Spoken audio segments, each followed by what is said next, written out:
बाळ दोस्तों આપણે અંગ્રેજી રમતા રમતા શીખવા માટે અહીં આગળ એક સરસ મજાનું આપણે બેનર લાવ્યા છે। એના અંદર આલ્ફાબેટ આપ્યા છે A to Z અને 1 થી 10 સુધી આપેલા છે। તો હવે આપણે શું નામ તમારું? ક્રિશાબેન આપણને અહીંયા ગાડી આલ્ફાબેટ બતાવશે। હું અહીંથી જે આલ્ફાબેટ કહીશ એ આલ્ફાબેટ ક્રિશાબેન લાકડીથી બતાવશે। ક્રિશાબેન તમે બતાવો। D for dog, સરસ, વેરી ગુડ। ચલો, K for kite, very good. S for strawberry, S for strawberry, very good.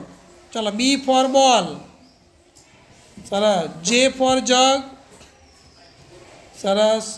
U for umbrella, umbrella એટલે છત્રી, સરસ।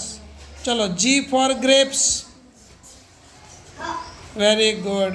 હવે પ્રાસીબેન આપણને બતાવશે। પ્રાસીબેન તમે બતાવો। M for mango, M for mango, very good. I for ice cream, I for ice cream ક્યાં છે? Ice cream, very good. ચલો, F for fish, F for fish, F, સરસ। ચલો, P for parrot, very good. ચલો, L for lion, L for lion, સરસ।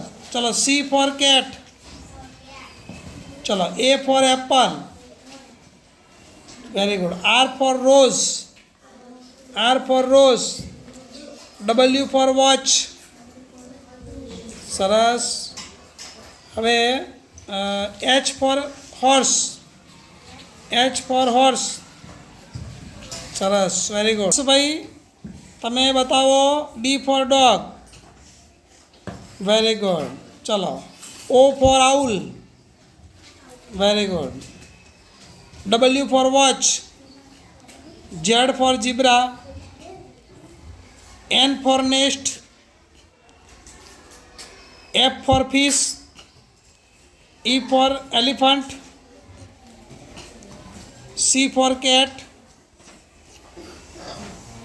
P for parrot, સરસ, very good. તો આવી રીતના આપણે આના માધ્યમથી પણ આપણે જો અહીંયા ગાડી આલ્ફાબેટ પણ આપેલા છે, ચિત્ર આપેલું છે, એની જોડે સ્પેલિંગ પણ આપેલા છે। તો બધું આવડે ને આપણને? તો રમતા રમતા અંગ્રેજી શીખવા માટે આપણે આ લાવ્યા છીએ। પછી અહીંયા ગાડી 1 2 3 આપ્યું છે, બરાબર ને? એ પછી આપણે શીખીએ, બરાબર? ઓકે।